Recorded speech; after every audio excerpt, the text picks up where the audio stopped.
Accouche, un podcast qui raconte l'intimité de la naissance.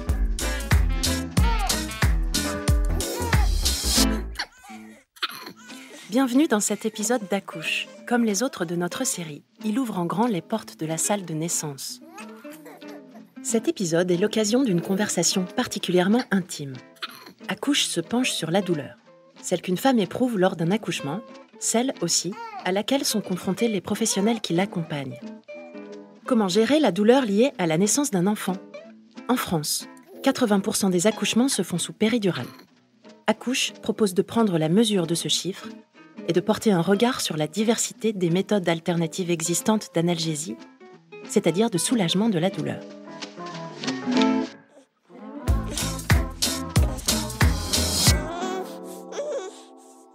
Avec nous aujourd'hui, Jade Merer et Estelle Moreau. Jade Merer, vous avez 28 ans et vous venez de Brest. Vous êtes sage-femme. Après plusieurs années à exercer ce métier via une activité clinique partielle, vous consacrez aujourd'hui votre temps à la recherche. Vous exercez à temps plein en laboratoire et vous êtes en contrat doctoral au sein d'une équipe baptisée Épopée. Épopée fait de la recherche en épidémiologie périnatale. Votre spécialité, Jade, c'est la douleur. Vous êtes l'auteur d'une thèse, lauréate de la bourse de recherche en maïotique de la Fondation Mustela en 2018. Thèse consacrée à l'analgésie pour le travail obstétrical et à la satisfaction maternelle qui en découle. Bonjour Jade. Bonjour Claire. Voudriez-vous nous raconter en quelques mots votre chemin de sage-femme jusqu'à aujourd'hui ? J'ai eu mon diplôme de sage-femme en 2014. J'ai tout d'abord exercé dans une petite maternité qui faisait à peu près 600 accouchements par an, qui était la maternité de Guingamp, dans les Côtes-d'Armor. Ça m'a permis de me poser beaucoup de questions sur la prise en charge des femmes, sur l'accompagnement qu'on pouvait leur fournir et puis aussi sur l'organisation des soins. Parce que travailler dans une petite structure, forcément, on a moins de personnel sur place et finalement, on devient beaucoup plus multitâche. J'avais déjà une envie de faire de la recherche, mais c'est vraiment là que ça m'est venu et que je me suis dit qu'il fallait réfléchir peut-être un petit peu plus concrètement à comment améliorer les pratiques et comment on pouvait les évaluer. Et c'est pour ça que j'ai fait donc un master de santé publique. Vous avez particulièrement choisi de travailler sur la douleur. Pouvez-vous nous expliquer ? Quand je suis arrivée au sein de l'équipe Épopée en 2017, j'ai eu l'occasion de travailler sur une enquête qui s'appelle l'enquête nationale périnatale. Cette enquête, elle nous permet de pouvoir étudier de manière assez précise les attentes des femmes. La douleur concerne finalement toutes les femmes. Toutes les femmes vont être confrontées aux contractions et finalement, quelle que soit la méthode qu'elles envisagent ou que l'équipe va leur suggérer, elles vont à un certain moment avoir besoin de notre soutien et de nos conseils. Et que ce soit une analgésie dite médicamenteuse avec la péridurale ou des méthodes non médicamenteuses comme l'hypnose, la sophrologie, l'acupuncture, elles vont forcément être confrontées à ce qu'on appelle l'analgésie. Quel a été le rôle de la Fondation Mustela dans ce travail ? Obtenir la bourse de recherche de la Fondation Mustela, ça m'a permis de pouvoir présenter mon travail, puisque ce soutien financier il me permet de présenter mes travaux lors de congrès, par exemple, que ce soit par des communications orales ou des communications affichées, et donc de pouvoir diffuser les résultats que j'obtiens, tout d'abord aux autres professionnels de santé, pour qu'ils puissent prendre conscience de certaines choses, notamment sur quelles sont les femmes qui ont accès aux méthodes d'analgésie non médicamenteuses, puisque c'est le premier chapitre de ma thèse, et puis peut-être pourquoi pas derrière communiquer auprès des femmes. En quelques données essentielles, pouvez-vous nous dire ce que votre thèse met en évidence ? Elle met en évidence qu'à l'heure actuelle, en France, il y a environ 2 femmes sur 5 qui utilisent des méthodes non médicamenteuses durant le travail. Elles utilisent des méthodes très diversifiées puisque c'est elles qui nous rapportent ce qu'elles ont utilisé. Et à ce moment-là, ça passe de l'acupuncture à l'hypnose, la sophrologie, l'utilisation de positions antalgiques, l'utilisation de ballons, le fait d'aller marcher, d'avoir pris un bain.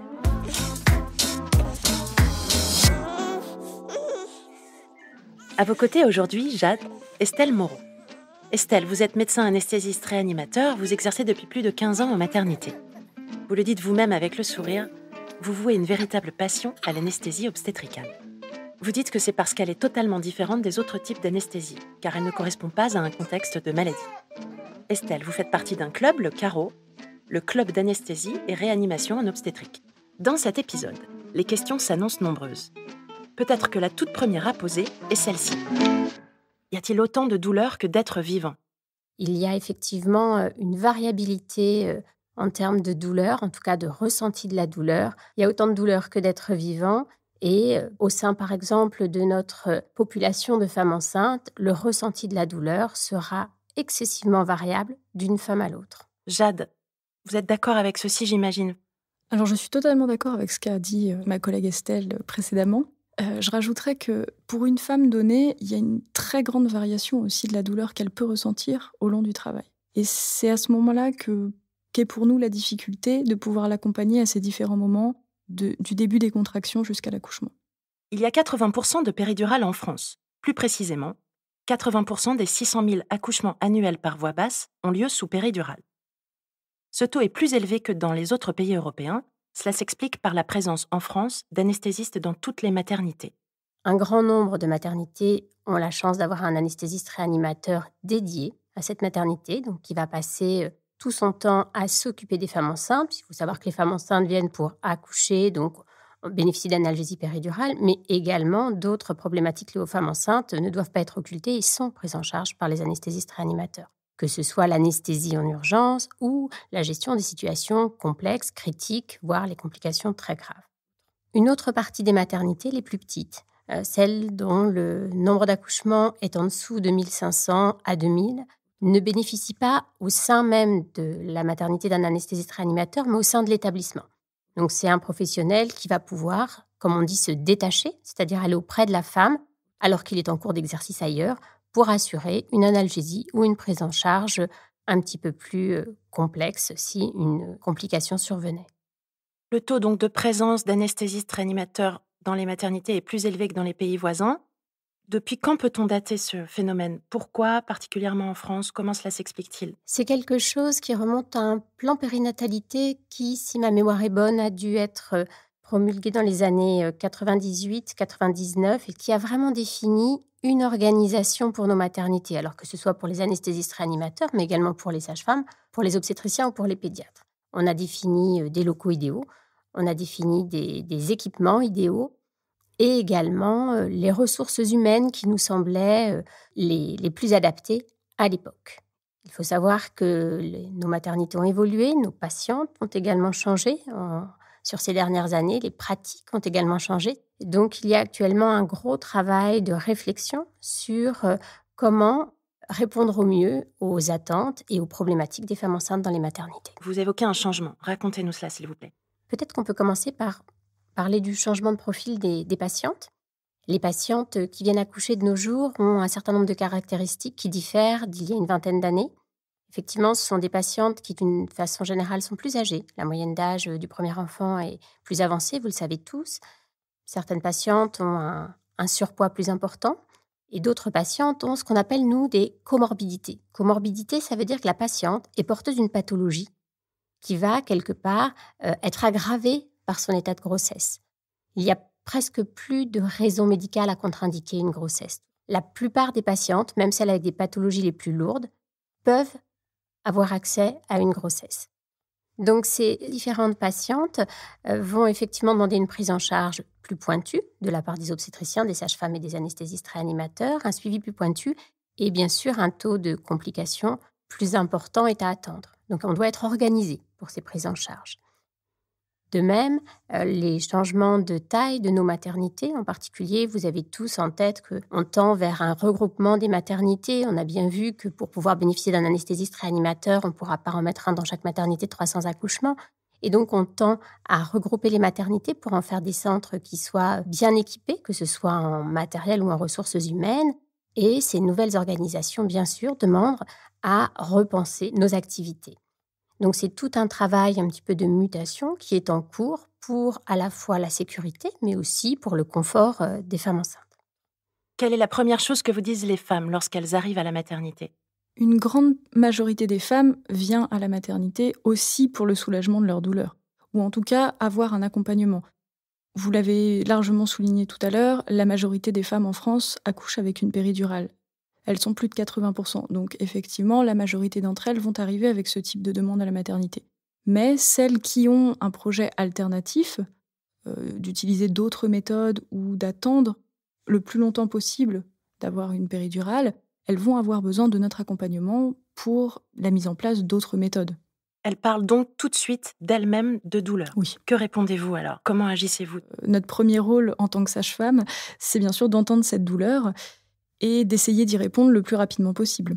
Est-ce que la place accordée à la douleur dans un accouchement aussi a changé depuis 20 ans? Je ne sais pas si on peut dire que les sages-femmes ou les anesthésistes ont changé leur point de vue sur la douleur, mais en tout cas, je pense que les femmes osent plus s'exprimer leurs attentes vis-à-vis de cette douleur, de cette prise en charge, et aussi osent exprimer qu'elles ont envie d'une diversité d'accès à des méthodes, qu'elles ont envie de pouvoir marcher pendant le travail, qu'elles ont envie de pouvoir bouger, qu'elles ont envie d'avoir accès à des méthodes non médicamenteuses et pas juste à une péridurale. J'ai vu un changement effectivement dans nos perceptions et dans nos réponses à la douleur des femmes. Moi, quand j'ai commencé anesthésie, c'était une évidence que toute douleur demandait soulagement. C'était, laisser une femme avoir mal était, pour moi en tout cas, dans ma position en plus d'anesthésiste réanimateur, inenvisageable. Et puis petit à petit, j'ai appris à comprendre, à écouter, à entendre les femmes. Et dans certains cas, la douleur n'attend pas obligatoirement une réponse médicale. Et la patiente a peut-être besoin effectivement que je vienne parler avec elle, mais pas obligatoirement que je lui pose une péridurale. Quels sont les différents moyens non médicamenteux de gérer la douleur aujourd'hui lors d'un accouchement? Il en existe une grande diversité, avec l'acupuncture, la sophrologie, l'hypnose, mais les femmes peuvent aussi prendre un bain, elles peuvent utiliser un ballon, utiliser des positions antalgiques, elles peuvent marcher. Et la plupart de ces méthodes sont accessibles avec une péridurale, puisque avec les progrès actuels de cette technique, les femmes peuvent se mobiliser avec une péridurale, voire même dans certains cas, elles peuvent marcher. Et pour celles qui n'ont pas accès à cette technique de péridurale qu'on dit déambulatoire, elles pourront toujours avoir accès à l'hypnose, à la sophrologie, pour une prise en charge plus complète de leur douleur. J'irai plus loin par rapport à ce qu'a dit Estelle sur l'utilisation combinée de péridurale et de méthodes non médicamenteuses. Je pense que les méthodes non médicamenteuses, elles ne sont pas juste là en attendant la péridurale. Je pense que la douleur, c'est quelque chose de multidimensionnel, qui a une composante physique, qui est largement réduite par la péridurale. Par contre, elle a aussi une composante cognitive et émotionnelle, et ça, la péridurale, elle agit un petit peu moins dessus. Une femme, malgré qu'elle ait une péridurale, qu'elle n'ait plus mal à ce moment-là, elle peut toujours avoir des sensations, être angoissée, être inquiète par rapport à son accouchement. Et c'est à ce moment-là aussi que les méthodes non médicamenteuses, elles vont prendre en charge plus globalement la femme et lui permettre un accompagnement plus serein de son accouchement. Alors les femmes sont-elles correctement informées? Ont-elles connaissance de tous les outils à leur portée? C'est quelque chose qui est en train de se développer, la communication sur les méthodes non médicamenteuses. Après, je pense qu'il nous reste un gros travail à faire là-dessus pour que les femmes soient toutes informées de ces méthodes qui existent, pour qu'elles puissent faire leur choix en amont de l'accouchement, justement. Pour qu'on puisse proposer aux femmes ces méthodes non médicamenteuses, il faut développer la formation des professionnels à ce sujet, puisque actuellement, les méthodes non médicamenteuses ne sont pas, par exemple, comprises dans la formation initiale des sages-femmes. Donc il faut organiser des formations complémentaires pour le personnel des maternités, et puis pourquoi pas des anesthésistes avec l'hypnose, puisque ça se développe actuellement. Effectivement, en anesthésie-réanimation, un grand nombre de professionnels suivent des formations en hypnose, parce que l'hypnose, ne serait-ce que conversationnelle, la façon dont on s'adresse aux gens, le choix des mots, peut avoir un impact important sur le relationnel, le ressenti et la qualité de notre anesthésie. Sur ce point en particulier, comment travaillez-vous, sage-femme et anesthésiste, pour accompagner ce changement de mentalité de la part des femmes? Je pense qu'on a appris à travailler ensemble. Je pense qu'avant, il y avait un temps où la patiente était avec sa sage-femme, et puis il y avait un temps où elle appelait l'anesthésiste, et l'anesthésiste prenait en charge la patiente. Et le fait qu'on soit plus présent en maternité, le fait qu'on soit pour la plupart en exercice exclusif en maternité, on est là tout le temps.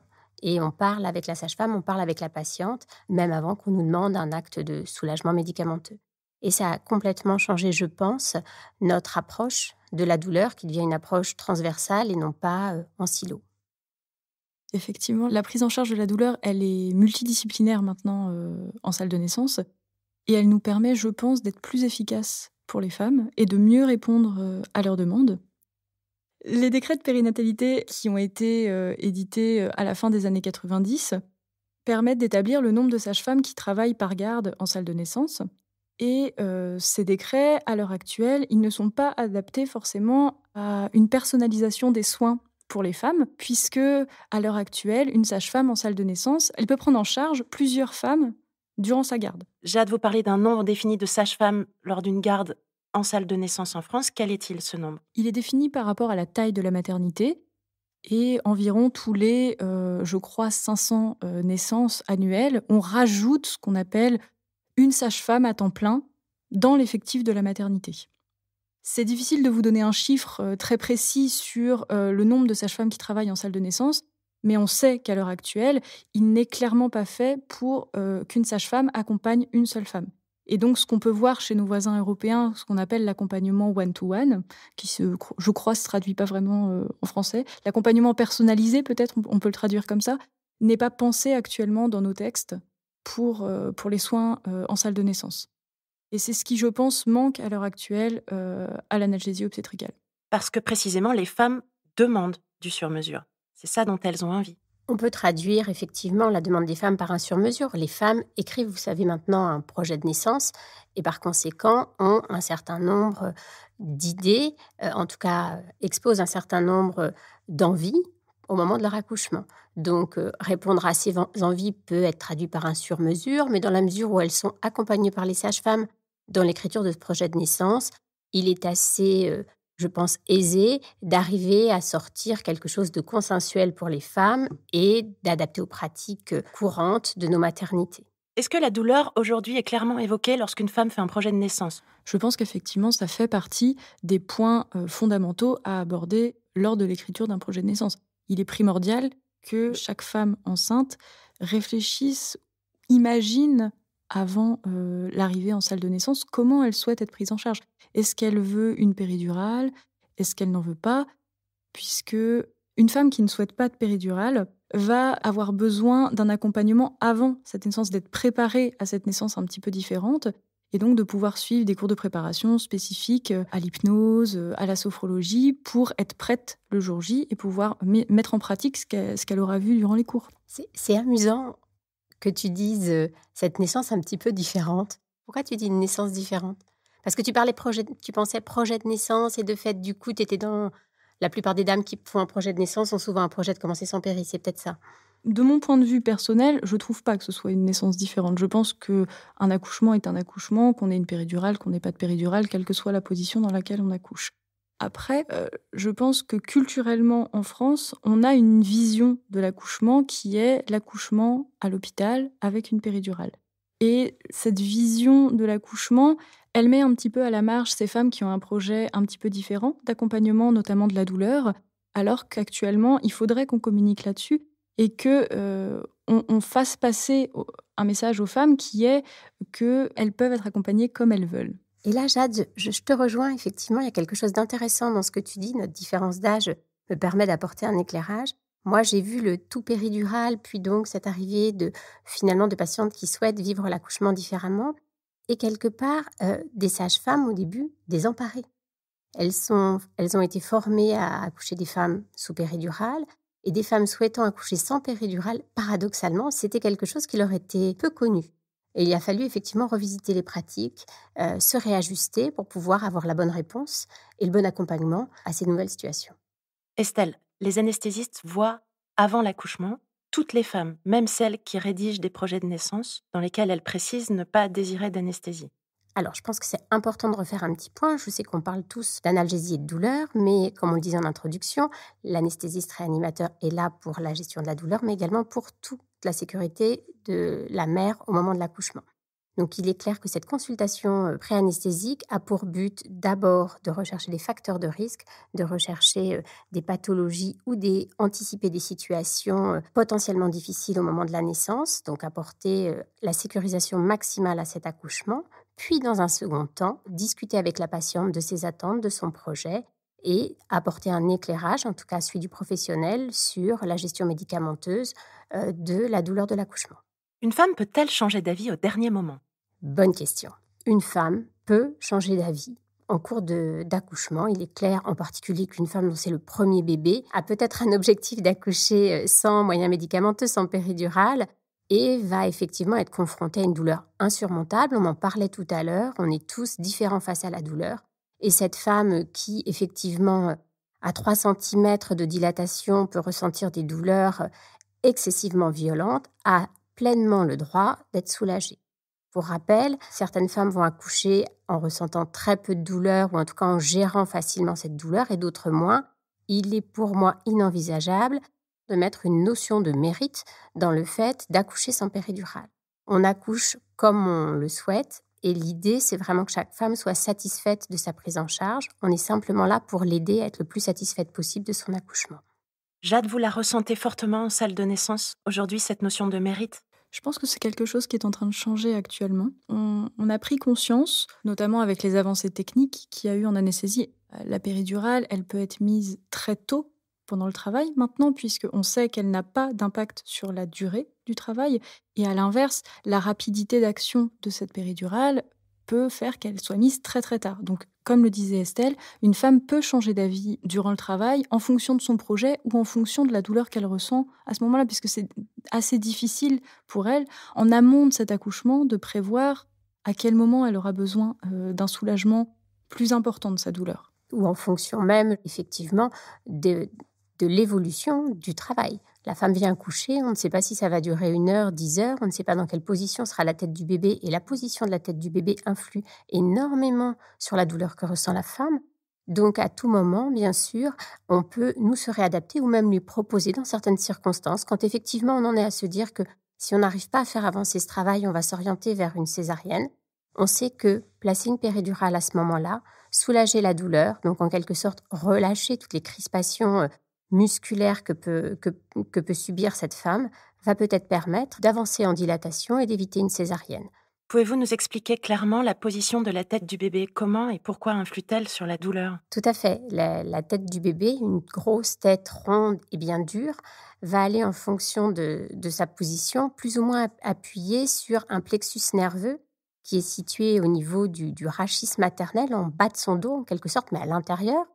Et quand effectivement c'est le front de son bébé qui est appuyé contre ce plexus nerveux, c'est une irritation nerveuse absolue avec des douleurs qui sont excessivement violentes, avec une irradiation excessivement importante dans le dos, dans les jambes. Et cette douleur est terrible. Et à ce moment-là, effectivement, avec la meilleure volonté du monde et la plus grande résistance à la douleur possible, on a quand même besoin d'être soulagé. Une femme, Jade, qui ne formulerait pas la douleur extrême, est-ce que vous le voyez, le ressentez, l'entendez? Comment vous gérez? Quand vous dites formuler, je pense qu'elle n'a pas besoin de le formuler avec des mots pour qu'on soit conscient de la douleur d'une femme. Corporellement, elle va avoir des expressions, sa respiration va beaucoup nous orienter aussi sur si elle arrive à le gérer, si elle est vraiment dépassée par la douleur actuelle.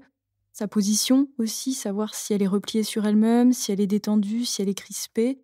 Tous ces petits signes vont nous orienter un petit peu pour savoir si, évidemment, elle a mal. Ça, il y a pas de doute là-dessus. Mais savoir si elle le gère, seule dans sa bulle, ou si elle a besoin de notre aide et peut-être notre orientation vers une solution, médicamenteuse ou non d'ailleurs. Est-ce que les outils sont complémentaires? Est-ce qu'une femme qui a une anesthésie peut bénéficier d'autres techniques non médicamenteuses? Classiquement, on va proposer aux femmes qui ne souhaitent pas d'emblée une péridurale des moyens non médicamenteux pour soulager la douleur. Et la péridurale arrivant vraiment qu'à la fin de ce processus d'essai de différentes thérapeutiques. Mais ce que je trouve très intéressant et ce que montre bien Jade, c'est qu'on ne nous oppose plus moyens non médicamenteux et moyens médicamenteux, on dira péridurale. C'est-à-dire qu'une femme peut tout à fait bénéficier d'acupuncture ou d'hypnose et continuer ces moyens non médicamenteux dans le même temps où nous, on va mettre en place une péridurale.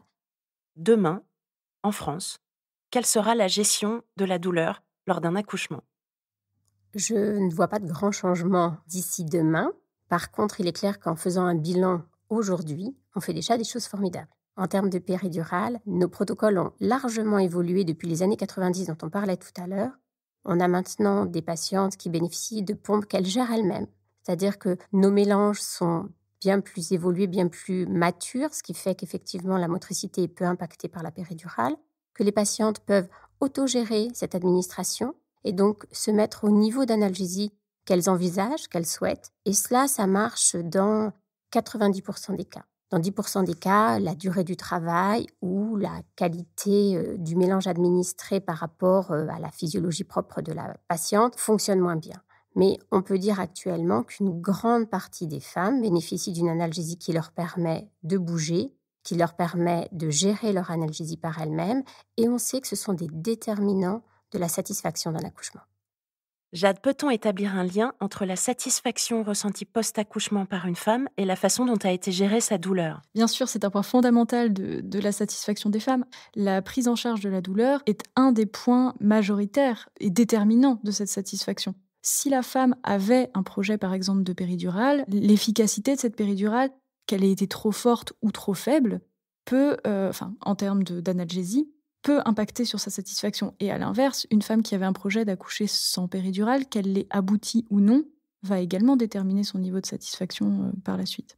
Il y a 2 paramètres qui interviennent dans la satisfaction des femmes après un accouchement. Le premier est effectivement la prise en considération de sa douleur et la façon dont on l'a accompagnée dans la gestion de celle-ci.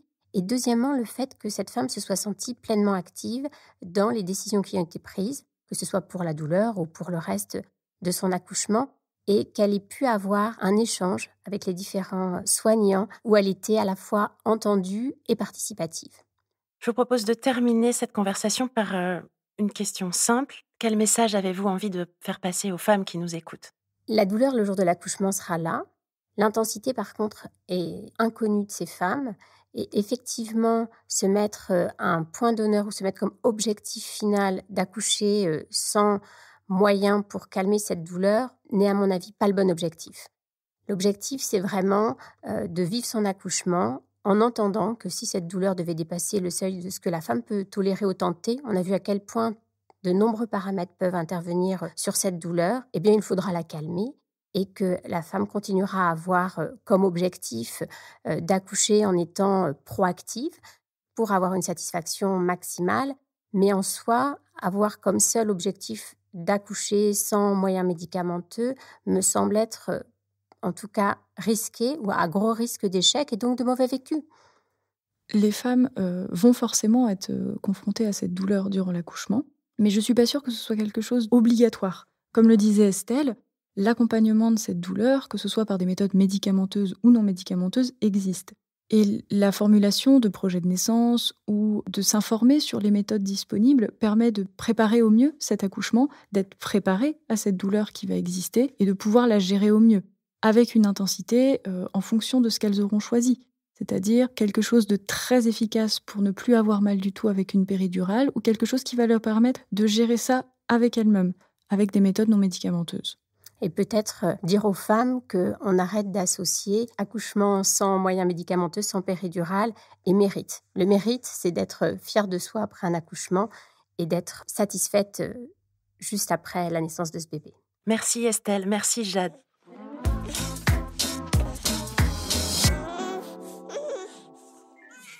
Ainsi s'achève cet épisode d'Accouche, un podcast de la Fondation Mustela. Comme dans la vie, la salle de naissance reste ouverte 24 heures sur 24 et 7 jours sur 7. Il vous suffit de pousser la porte de l'épisode suivant pour continuer l'aventure.